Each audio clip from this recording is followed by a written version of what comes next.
Terdakwa kasus pembunuhan Brigadir J. Ferdy Sambo memasuki ruang sidang untuk mengikuti sidang lanjutan di Penjaksel pada 13 Desember, di mana Menteri Koordinator Bidang Politik Hukum dan Keamanan Mahfud MD turut memberikan komentar mengenai ancaman hukuman mati terhadap Ferdy Sambo. Diketahui, saat ini mantan Kadif Propam Polri Ferdy Sambo tengah menjalani persidangan atas kasus pembunuhan berencana terhadap Brigadir J. Mahfud menilai bahwa putusan pada sidang Ferdy Sambo dengan jangan dilakukan secara terburu-buru. Walaupun sebagian masyarakat menganggap kenapa hakim tidak langsung memutuskan untuk menghukum mati Ferdy Sambo. Hukum tidak begitu. Tunggu dulu, ada proses-proses mulai dari pembuktian, dengarkan saksi, sesudah itu nanti penuntutan, sesudah itu pembelaan baru diputus, kata Mahfud MD. Pada Rabu 7 Desember kemarin, terdakwa kasus pembunuhan berencana Brigadir J. Ferdy Sambo untuk pertama kalinya bersaksi di pengadilan. Mantan Kadif Propam itu bersaksi dalam sidang dengan terdakwa Richard Eliezer, Ricky Rizal, dan Kuat Ma'ruf. Namun majelis hakimnya dipimpin Hakim Ketua Wahyu Iman Santoso meragukan kesaksian Ferdy Sambo. Pasalnya, kesaksian Ferdy Sambo dinilai tidak masuk akal apabila disandingkan dengan bukti dan kesaksian dari saksi-saksi sebelumnya. Salah satu contohnya adalah keterangan Sambo yang menyebut istrinya Putri Chandrawati dalam keadaan sakit saat tiba di Jakarta dari Magelang. Hakim mengatakan jikapun Putri sakit, dia cukup untuk berobat ke rumah sakit. Yang kedua, yang tak masuk akal adalah Ferdy Sambo tidak mengetahui dengan siapa Putri akan isolasi mandiri di rumah dinas kompleks Duren 3. Itu hal yang tidak masuk akal. Kenapa? Ketika mereka berangkat dari Magelang, ada Kuat, Eliezer, Susi, dan istri Sambo. Saat itu di belakangnya baru ada Ricky dan juga Yosua. Pada saat hendak meninggalkan rumah saguling untuk isoman, istri Sambo didampingi oleh RR, J, KM, dan RE tanpa Susi. Jadi sangat lucu jika Sambo tidak tahu siapa yang mau diajak. Itu yang kedua.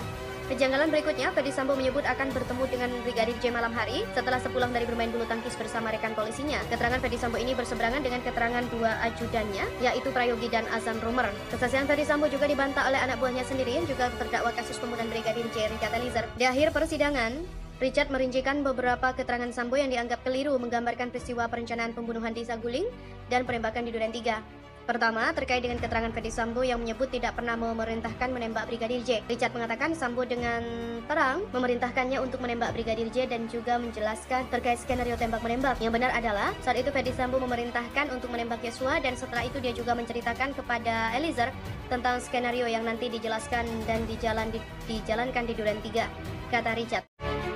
Ferdy Sambo mau ngelak gimana lagi? Isi pesan WA suami PC ke Baradae usai Yosua tewas terbunuh dibongkar habis-habisan. Aduh, isinya. Apakah ada percakapan antara terdakwa Ferdy Sambo dengan Richard Eliezer Budi Halumio? Ada, Pak.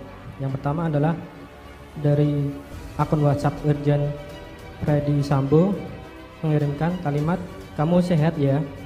Kemudian Bapak Kapolri menyampaikan kalau ada yang nggak nyaman laporkan saya SGR, biar saya laporkan Bapak Kapolri. Kemudian dijawab oleh akun WhatsApp atas nama Richard, "Siap, sehat Bapak." "Siap, baik Bapak." Kemudian ditanggapin lagi oleh akun WhatsApp Irjen Ferdy Sambo, "Buat tenang keluarga di Manado ya Chat, WA saya kalau ada yang nggak enak di hati kamu." Kemudian dijawab oleh akun WhatsApp Richard, "Siap, baik Bapak."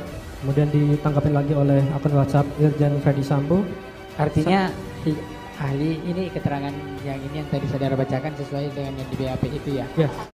Akhirnya terungkap isi pesan Ferdy Sambo kepada Richard Eliezer setelah Yosua tewas tertembak. Hal itu diungkap oleh ahli digital forensik Bareskrim Polri Adi Setya saat dihadirkan sebagai saksi dalam sidang lanjutan kasus pembunuhan Brigadir J di PN Jaksel pada Senin 19 Desember. Diungkap Adi, Ferdy Sambo dan Baradae saling bertukar pesan melalui aplikasi WhatsApp. Adi mengungkap isi percakapan Ferdy Sambo dan Richard pada 19 Juli petang. Kata Adi, suami Putri itu lebih dulu menanyakan kabar kepada Baradae setelah insiden penembakan di Duren 3 terjadi. Yang pertama adalah dari akun WhatsApp Irjen Ferdy Sambo mengirim kalimat "kamu sehat ya". Belum sempat dijawab oleh Baradae, Sambo kembali mengirimkan pesan dan meminta sang ajudan untuk melapor kepadanya bila merasa ada yang mengganjal di hatinya pasca peristiwa pembunuhan Brigadir J terjadi. Lebih lanjut disebutkan, Ferdy Sambo meminta Baradae agar membuat tenang keluarganya yang berada di Manado. Sambo kembali meminta Baradae untuk berterus terang padanya bila ada yang mengganjal di hatinya. Kemudian ditanggapi oleh akun WA Ferdy Sambo, "Buat tenang keluarga di Manado ya Chat, WA saya kalau ada yang enggak enak di hati kamu." Jaksa pun memastikan apakah percakapan antara Ferdy Sambo dan Richard Eliezer yang disampaikan di buka persidangan telah dituangkan dalam berita acara pemeriksaan atau BAP saat proses penyidikan. Andi membenarkan dan juga mengatakan bila seluruh percakapan yang dibuka dalam persidangan telah disampaikan saat pemeriksaan dilakukan.